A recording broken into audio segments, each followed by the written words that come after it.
So good evening everyone, I am starting my first chapter, third chapter, जिसका नाम है genetics. Okay, genetics actually third chapter है आपका, आपके बुक का।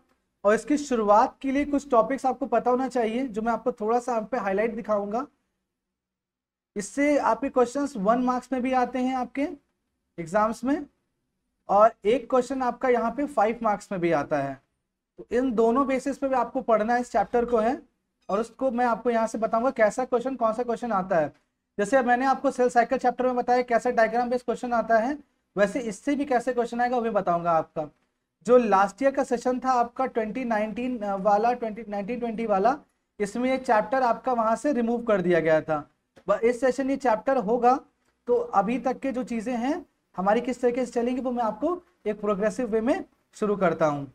ठीक है बेटा, सबसे पहले हम लोग शुरुआत करेंगे अपने फर्स्ट टॉपिक के बारे में, जेनेटिक्स। पूछा जाता है बेटा व्हाट इज जेनेटिक्स। ठीक है, तो हम इसकी डेफिनेशन क्या लिखेंगे? It is a branch of science which deals with the study of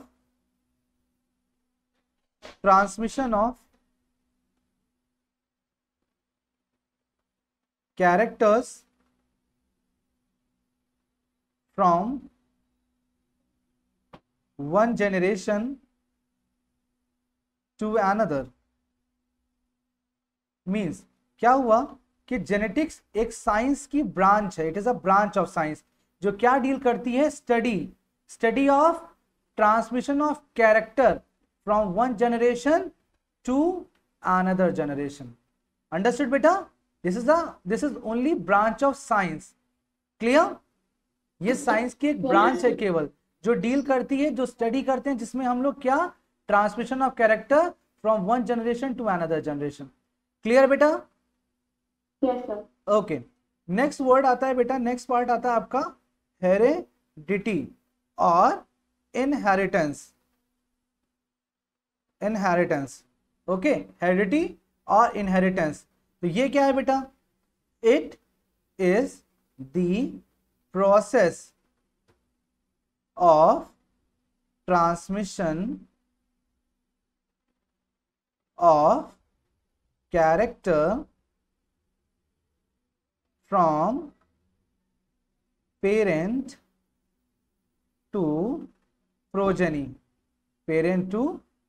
progeny means next generation। अच्छा, अभी तक हम लोग मानते थे जेनेटिक और हेरिडिटी एक ही चीज है, लेकिन इस डेफिनेशन को देख करके आपको दोनों में अंतर यानी डिफरेंस समझ में आएगा। क्या डिफरेंस समझ में आएगा बेटा? जेनेटिक एक ब्रांच है जिसमें हम स्टडी करते हैं ट्रांसमिशन ऑफ कैरेक्टर की, जबकि जो प्रोसेस होता है ट्रांसमिशन का, उस प्रोसेस को हम कहां पढ़ते हैं बेटा? हेरिडिटी या इनहेरिटेंस में। ओके बेटा? यस और नो? ठीक है, क्लियर बेटा? ओके, तो ये दोनों चीजें इंटर रिलेटेड हैं लेकिन अलग अलग हैं, एक तरीके की चीज नहीं है। ये ब्रांच ऑफ साइंस है, ये प्रोसेस ऑफ ट्रांसमिशन है। इस डिपार्टमेंट में हम पढ़ेंगे, जेनेटिक डिपार्टमेंट में पढ़ेंगे कैसे कैरेक्टर ट्रांसफर होते हैं। Okay, understood? और उस प्रोसेस को क्या कहेंगे हम? हेरिडिटी या इनहेरिटेंस कहेंगे। यस बेटा?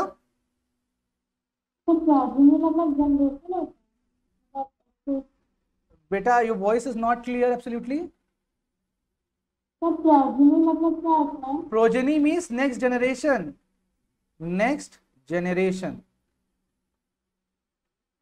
okay, like you all are progeny of your parent। okay, understood? next होता है बेटा father of genetics।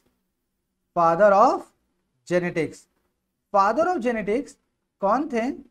Gregor Johan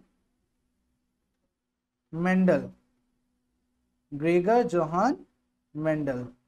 ठीक है, कुछ बुक्स में इनका नाम ग्रेगर जॉन मेंडल भी लिखा है, तो जो आपकी बुक है आप एब्सोल्युटली उसी को फॉलो करेंगे। DEL है, ठीक है, जोहान या जॉन जो भी आपको, आप अपनी बुक को फॉलो करेंगे।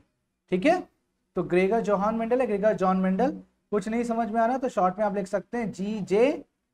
मेंडल, ठीक है, और ज्यादातर मेंडल यूज करें, काफी अच्छा है ये, ठीक है। अब थोड़ी सी हिस्ट्री बताऊं, मैं बैकग्राउंड बताऊं आपको मेंडल के बारे में, ये कौन थे। इनका जो बर्थ प्लेस है बेटा, ये एक ऑस्ट्रिया कंट्री है, उसमें एक शहर है ब्रुन, वहां पे इनका बर्थ हुआ था, एक ओल्ड फार्मर फैमिली में, ठीक है, फार्मर फैमिली में इनका बर्थ हुआ था, बहुत गरीब फैमिली थी। तो इसमें इनकी बेसिक जो एजुकेशन है, प्राइमरी एजुकेशन है, वो एक लोकल कॉन्वेंट जो उसका स्कूल था, गवर्नमेंट स्कूल था, वहां पे हो पाई। उसके बाद थोड़ा सा बड़े होने पर इन्होंने क्या किया, एक चर्च में जो प्रीस्ट होता है उसकी जॉब कर ली, ठीक है, किसकी जॉब कर ली, प्रीस्ट की, प्रीस्ट की जॉब कर ली इन्होंने, ठीक है। लेकिन होता है ना कि जो हमारा फैमिली वाली चीजें होती हैं वो हमारे ब्लड में घूम रही होती हैं, और वो हमें थोड़ा अच्छे से पता होता है। लाइक अगर देखते हैं कि एक आपके बुक में कमेंट दिया गया है, लाइक बिगेट्स लाइक, ठीक है, इसका मतलब पता है आपको, लाइक बिगेट्स लाइक मतलब जैसे को तैसा, जैसे को तैसा मीन्स जैसा पेरेंट वैसा ही उसका बच्चा, अंडरस्टूड, जैसे पेरेंट्स होंगे वैसे ही उसके बच्चे होंगे। और इसमें आप अपने आप को रख के सोचो, बायोलॉजी इतना इजी है जिसमें अगर हम अपने आप को रख सकते हैं, जैसे हमारे पेरेंट्स जो काम करते हैं उसका कुछ ना कुछ फीचर या कुछ ना कुछ चीजें हमें इन्फॉर्म्ड होती है, हमें आती है, हमें उस चीज को सीखने की जरूरत नहीं पड़ती, होता है, ठीक। लाइक अगर पापा लॉयर हैं तो कुछ चीजें हमें ऑटोमेटिकली पता होगी, हम खुद दूसरों को उसकी एडवाइस करते होंगे, ठीक। पापा पुलिसमैन है तो उसको कुछ चीजें हमें पता होगी, पापा डॉक्टर होंगे तो उस तरीके से हमें पता होगा, पापा टीचर होंगे तो वो हमें पता होगा, पापा फार्मर होंगे तो वो हमें उस तरीके से पता होगा, पापा पॉलिटिशियन होंगे तो हमें पता होगा कि नेतागिरी कैसे करनी है कि नहीं। yes. क्या सीखना पड़ता है, पापा बिजनेसमैन होंगे तो आपको बिजनेस सीखना पड़ेगा। अरे घर में फ्री का एजुकेशन सेंटर खुला है भाई, लोग एमबीए करते हैं, कोर्स करते हैं, उसके लिए सीखते हैं। लेकिन अगर पापा खुद इतने टाइम से बिजनेस कर रहे हैं तो क्या उनको बिजनेस के लिए स्टडीज करने की जरूरत होगी, रिक्वायरमेंट होगी उसको, बच्चे को, उसको No, sir. नो सर, जब घर में ही उनका चल रहा है तो वो तो अपने घर में काम करके उसको एक्सपीरियंस ले सकता है। अब अंबानीज जो हैं उनके फैमिली में जो चीजें चल रही होंगी तो उनके बच्चों को क्या खुद सोचो बाहर जॉब करके एक्सपीरियंस लेने की रिक्वायरमेंट होगी, No, sir. वो तो घर में ही काम करके एक्सपीरियंस ले सकते हैं ना, 1 साल 2 साल 10 साल 15 साल, है कि नहीं, यस और नो। Yes, sir. तो इसका मतलब हुआ लाइक बिगेट्स लाइक, मीन्स जो हमारे फैमिली में होता है वही हमको मिलता है, मीन्स जैसे फादर वैसे ही उनके बच्चे होते हैं, जैसे को तैसा। तो अब सोचो इनके अंदर ऑलरेडी एक फार्मर का ब्लड था, यानी इनके अंदर वो सेंसेस थे कि फार्मिंग को लेकर इनका इंटरेस्ट बन गया था। तो ये अपना जो काम करते थे उसके अलावा अपने फ्री टाइम में स्पेयर टाइम में ये क्या करते थे, चर्च की फ्री प्लेस में गार्डनिंग करते थे, ठीक है, क्या करते थे बेटा, गार्डनिंग करते थे। बात समझ में आ गई, अंडरस्टूड, कोई इशू नहीं, हाँ बेटा। Yes, sir.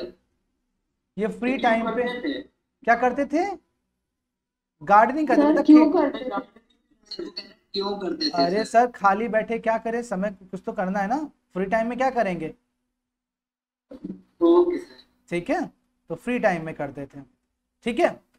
अच्छा अब अगर आता है तो उन्होंने गार्डनिंग करने के लिए कौन से प्लांट को चुना था, तो गार्डनिंग करने के लिए उन्होंने चुना था sweet pea plant, sweet pea plant, ठीक है। इसको हम लोग गार्डन पी भी पढ़ते हैं, गार्डन पी भी पढ़ते हैं, और इसका साइंटिफिक नेम है पाइसम सैटाइवम, पाइसम सैटाइवम, ओके बेटा, क्या नाम है इसका, पाइसम सैटाइवम। और सर ये इसी वही फूल होता है जो हम लोग सब्जी वगैरह में बोलते जो सब्जी हम लोग खाते हैं वो यही वाला होता है बेटा, ग्रीन वाला यही होता है, ठीक है। हैं। एक्चुअली इसी पे टेस्ट करते करते इन्होंने लॉज ऑफ मेंडल दिए थे, लॉज ऑफ मेंडल दिए थे। ठीक है, हाँ बेटा, इसी पर टेस्ट करते हुए इन्होंने लॉज ऑफ मेंडल अपने दिए थे, जो आपके सिलेबस में है, जिस पर आपका 5 मार्क्स का क्वेश्चन आता है। बात समझ आई बेटा? हाँ बच्चा। Yes sir.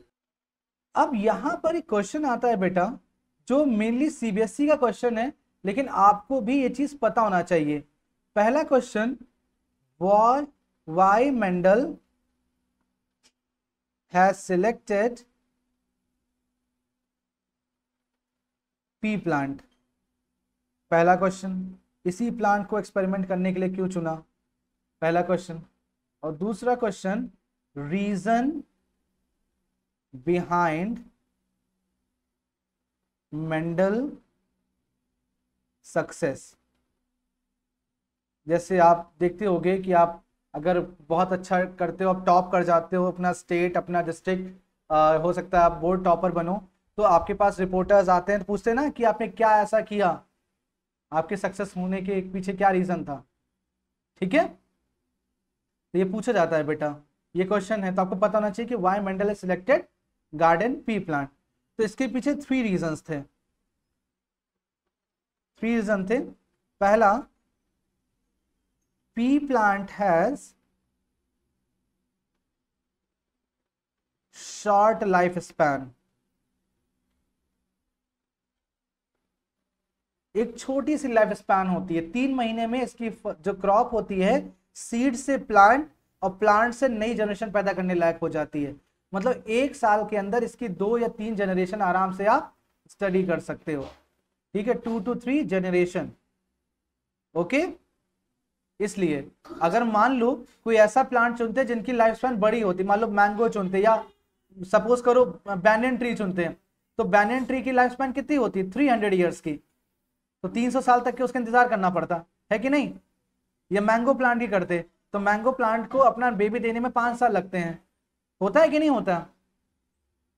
यस तो इन्होंने ऐसा प्लांट चुना जिसकी लाइफ स्पैन कम हो, आराम से 1 साल के अंदर उसकी 2-3 जनरेशन की स्टडी हम कर सकें। पहला रीजन ये था। दूसरा, P plant has 7 pairs of contrasting characters। contrasting characters, P plants के पास 7 pairs of contrasting characters थे।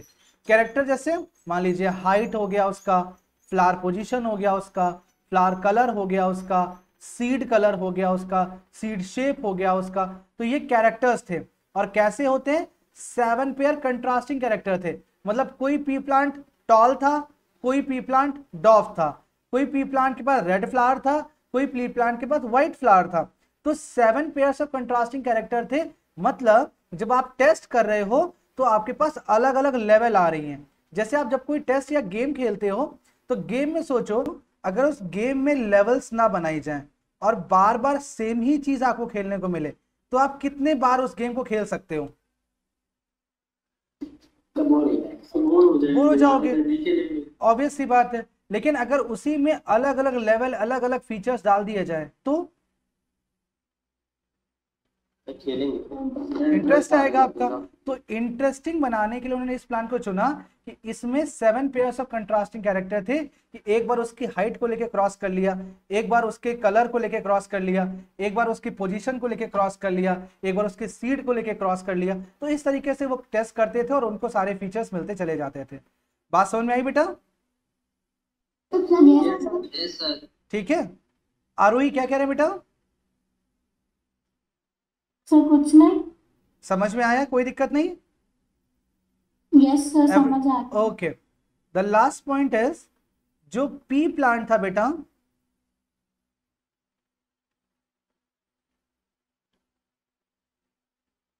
P plant is bisexual. ये बाइसेक्सुअल होता है बेटा। ठीक है, तो इसमें आप self as well as cross pollination दोनों करके अपने अकॉर्डिंग नए प्रोजेनीज पैदा कर सकते थे। आप सेल्फ भी करा सकते थे और क्रॉस भी करा सकते थे। आपने मेथड पढ़ा होगा लास्ट ईयर, कंट्रोलिंग वाला, बैगिंग एंड इमैस्कुलेशन, कैसे पढ़ा? पढ़ा है ना? जागृति पढ़ा है ना? ठीक है।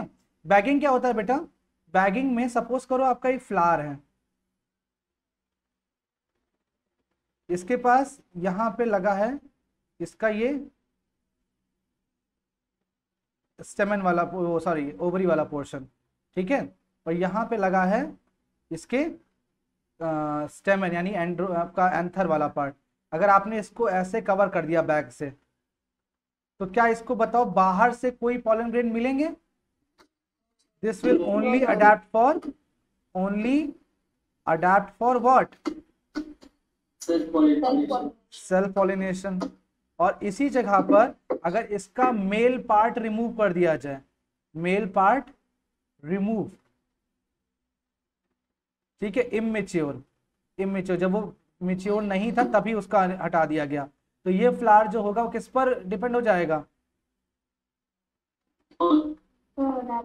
क्रॉस पॉलिनेशन, दूसरे के पॉलन ग्रेन पर ही करेगा, ठीक है। तो इस तरह से उसको अपने अकॉर्डिंग, लाइक हम नहीं चाहते कि इस प्लांट में रेड कलर के पॉलन ग्रेन्स गिरे तो हमने व्हाइट वाले गिरा दिए, तो हमने क्रॉस करवा दिया, तो इस तरीके से उसको वो चेंज कर सकते थे, ठीक है। यस तो सर। क्या ये रीजन समझ में आए कि क्यों मेंडल ने ये प्लांट चुना? ये रीजन समझ में आया बेटा आपको? Any doubt to anyone? Sir bisexual no sir. Self और क्रॉस का क्या रिलेशन है? बेटा एक्चुअली अगर यूनिसेक्सुअल होता तो ऑलवेज क्या करता? क्रॉस ही करता, दूसरे से ही तो कर सकता था अगर यूनिसेक्सुअल होता। सपोज करो एक ही प्लांट में इसका ये स्टिग्मा वाला नहीं फीमेल वाला पार्ट होता और दूसरे पार्ट में मेल वाला पार्ट होता, it always depends on other, है ना? Yes sir. लेकिन हम चाहते हैं इसका खुद का अगर जाए तो क्या इफेक्ट मिलेगा, तो क्या रिजल्ट मिलेगा, और दूसरे का जाए तो क्या रिजल्ट मिला, तो हम दोनों को स्टडी कर सकते हैं ना इससे। आरव, ओके आरव, ओके बेटा, ठीक है। अब Yes, पूछा sir. जाता है कि भाई कोई सक्सेसफुल हुआ तो उसके पीछे रीजन क्या था, भाई क्यों सक्सेसफुल हुए, आपने क्या किया? आप भी जब टॉपर बनोगे जाके आगे तो पूछा जाएगा ना क्या किया, तो कोई कहेगा मैंने 8-8 घंटे पढ़ाई की, मैंने 10 घंटे पढ़ाई की, मैंने ये किया, मैंने नोट्स बनाए, मैंने यहाँ से पढ़ा, ये सारी चीजें आप बोलते हो। तो यही चीज मेंडल ने कही। मेंडल ने क्या कहा कि luckily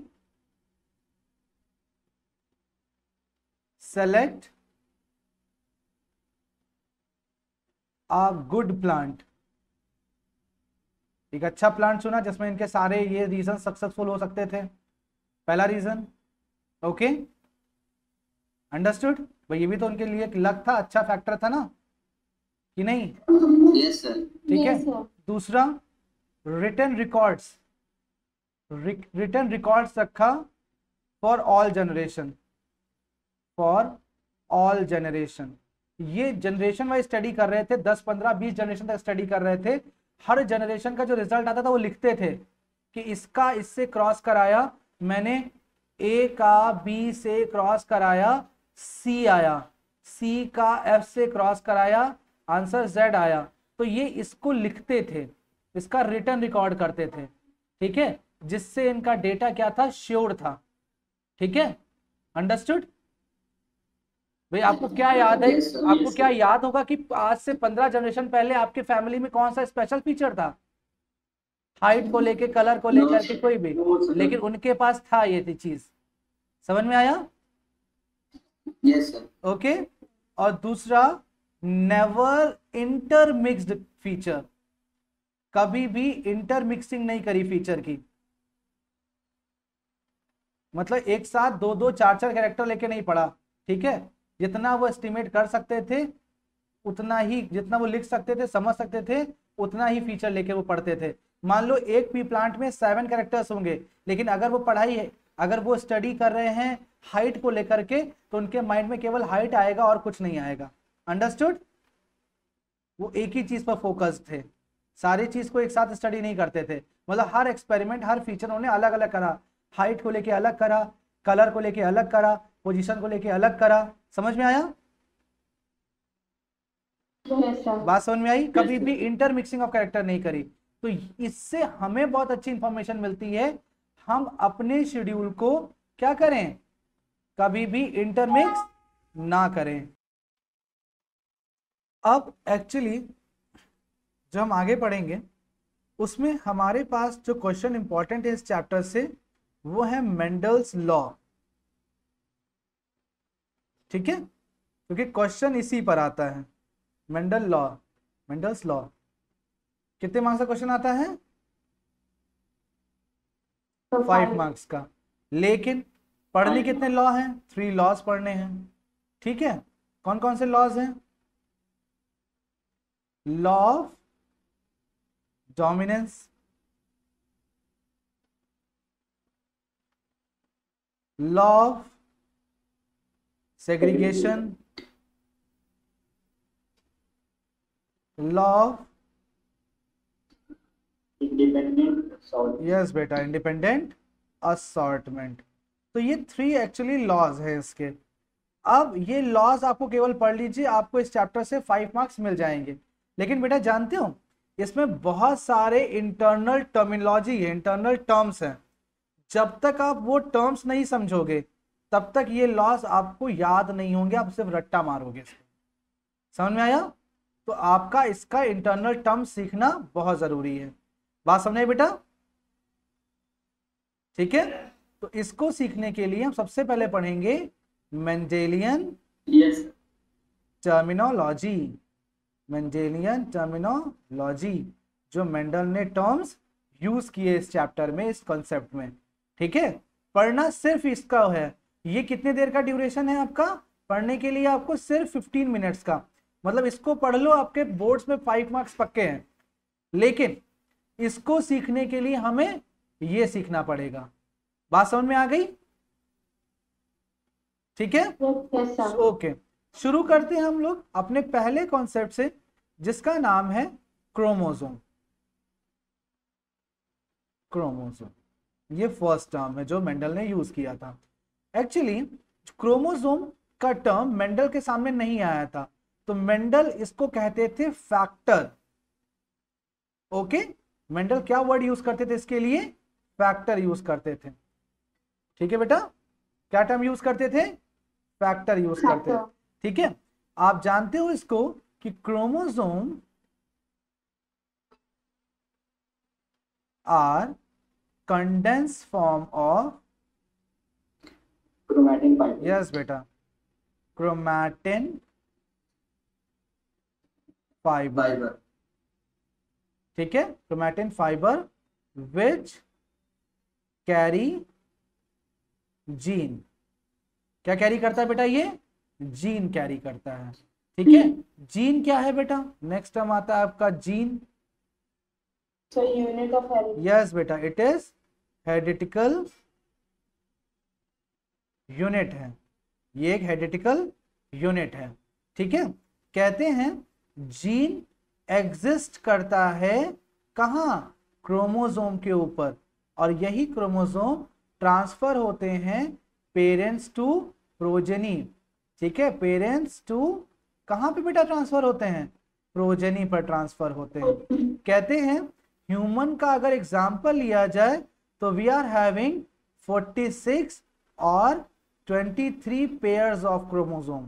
As you all know in the last chapter, you already read this कि we are having 46 chromosome और 23 pairs of chromosome।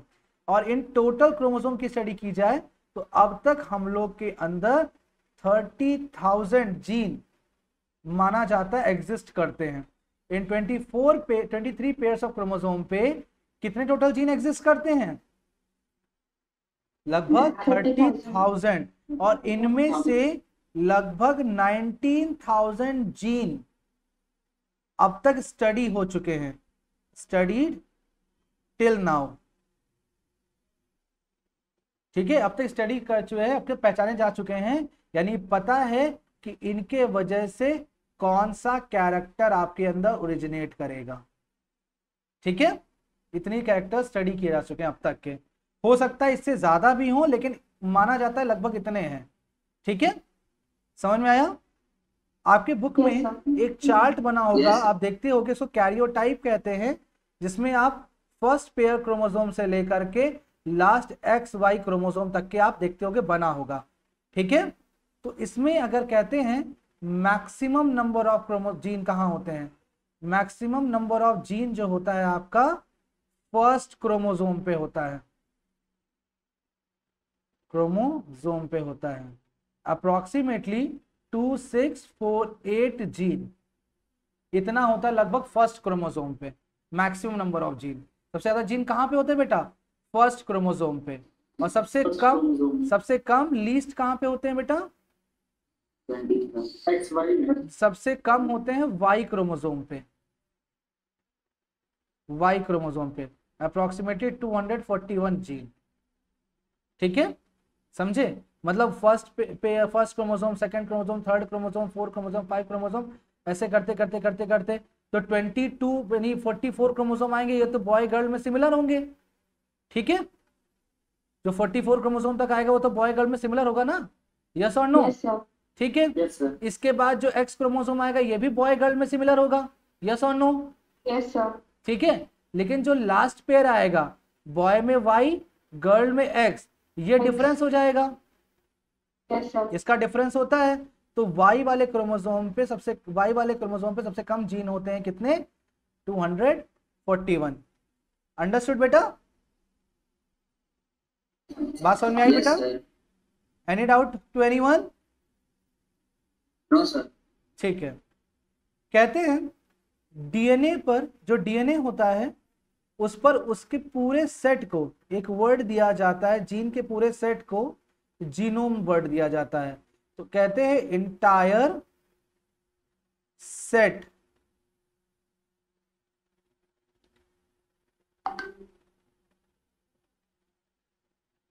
ठीक है, entire set of gene on any DNA is known as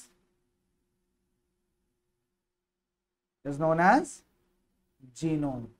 Genome. Okay, क्या word दिया था बेटा इनको? Genome word दिया जाता है। तो ये कॉन्सेप्ट समझ में आया बेटा? ये वाला पार्ट समझ में आया? क्रोमोसोम, जीन एंड जीनोम समझ में आया बेटा? Yes, sir. Yes, sir. Any doubt to anyone? Yes बेटा? Sir, can you repeat the definition of genome? Okay, the entire set of gene, यानी अगर डीएनए हम देख रहे हैं तो अगर मान लीजिए ये जीन ये ऐसे ऐसे करके एक जीन बन रहा है, ये आपका एक जीन बन रहा है, तो इसका करते ऐसे खूब सारे जीन होंगे पूरे लास्ट तक के, यहां से शुरू करके यहां तक के होंगे ना डीएनए पे, है ना? Yes. तो इस पूरे सेट को वन जीनोम कंसीडर किया जाता है। ठीक है, अंडरस्टूड? यस बेटा? Yes, sir. ऐसा डीएनए से जीन का स्पेसिफिक नंबर होता है जिनका? नहीं बेटा, वो कॉम्बिनेशन बनाता है, जिनका स्ट्रक्चर बना नहीं होता, हम दिखा रहे हैं आपको। ठीक है, वो दिखाया जाता है इस तरह से। ठीक है, जीन फॉर्म करता है बेटा एक प्रोटीन, और प्रोटीन से राइज होते हैं आपके कैरेक्टर्स, और कैरेक्टर्स से बनता है आपका फीचर। कैरेक्टर से क्या बनता है बेटा? आपका फीचर बनता है। ठीक है, समझ में आया? Yes, sir. बात समझ में आई? चलो, अब यहीं से अपना थर्ड पार्ट पढ़ेंगे। कहते हैं कैरेक्टर। कैरेक्टर क्या होता है? Character is any specific feature of our body.